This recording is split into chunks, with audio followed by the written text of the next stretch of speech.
Yo, what the hell is up? Welcome back to Reviews with Jake, where I just got done watching Monkey Man.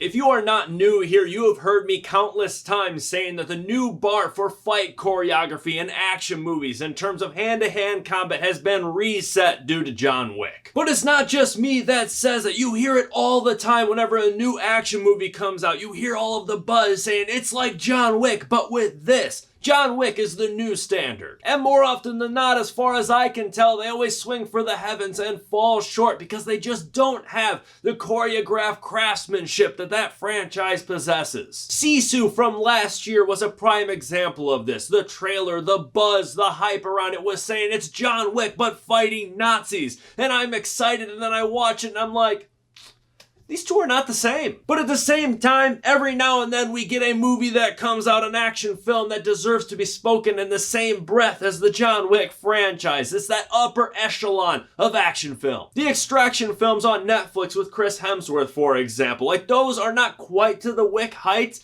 but they can at least be considered in that category. It's just that step above. Monkey Man is one of those movies. I mean, this movie hits hard. It is no shock that Dev Patel had so many injuries making this damn thing. That said, I don't think that the action in the two films are very similar styles. This is a lot more akin to The Raid or something like that, where it's not as much like steady wide shots during the throwdowns. It's a lot more tight, intimate shots, either extremely well placed and or a lot of really intricate camera movements to accompany the action. This isn't the usual run-of-the-mill lazy action filmmaking with the tight shots, the quick cuts, the handheld. This is very methodical. Everything that's happening has been blocked out in sequence ahead of time. It's all perfectly orchestrated and executed to the point that the camera feels like it is a part of the fight choreography as well. It's part of the dance. Everything needs to time out perfectly. While I vastly prefer the wide shots instead of the tight stuff in the middle of an action sequence for me personally, because I find that the tight stuff in large doses gets very disorienting and jarring,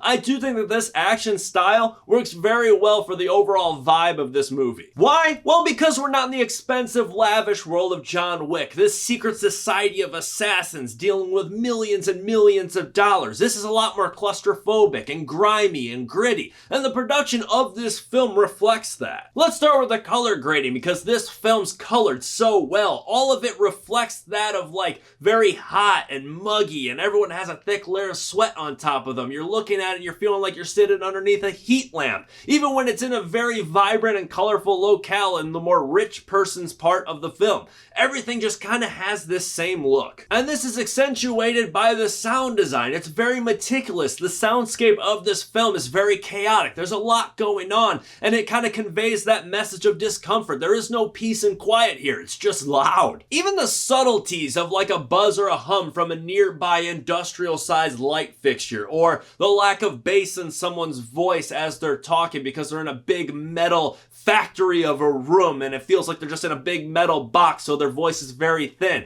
It all just conveys a discomforting feeling. And the sequencing and direction, even outside of the action sequences, is just so spot on. There's this sequence early on in the film where you're watching someone's wallet get kind of passed along and panhandled along the streets, and it just flows so perfectly. And the music really drives these sequences, kind of like John Wick, but even John Wick's music kind of gets a little repetitive. It's almost like a rave, whereas this one starts to kind of dabble in different genres. You've got some hip-hop, all the way to traditional Indian strings and drums, and then all the way to the other side of the spectrum, you got straight up metal, like heavy shit that I usually listen to in my free time, and it all just works. This successful implementation of music is no surprise considering the DP of this project, who I imagine did a lot of pseudo directing as Dev Patel spent so much time in front of the camera here. The DP had to be on point, and he was the DP on a film like Whiplash, so clearly music and filmmaking is a thing that this guy can do. If I had to nitpick and find things I didn't like about the film outside of it not being my preferred action style I'd like to see, me, it'd probably be in the second act where the film kind of hit a little bit of a slog and a loss of momentum. This is where the film really tries to amplify its story, its narrative, its characters, and it did help, definitely, but I don't think that it did enough to truly separate itself or elevate above the usual tropes of the revenge film formula. The antagonistic thread of the film also felt a little weak. I thought that it could have been a little bit more fleshed out. You have a little bit of meat on the bone with this general character who has a past with Dev Patel's character, but then you have this guy above him in the hierarchy that kind of keeps popping up, and I just kind of felt like he was more of a face than anything. I also didn't really love the ending of the film. No spoilers, of course, but I felt like comparing it to the rest of the film and the great shots and camera work and cinematography, it felt like this ending kind of went with a whimper. I have a theory, a hypothesis, that the film originally maybe had a stronger ending that was already shot, but then when the film changed hands from Netflix over to Jordan Peele, they maybe took another look at it and said,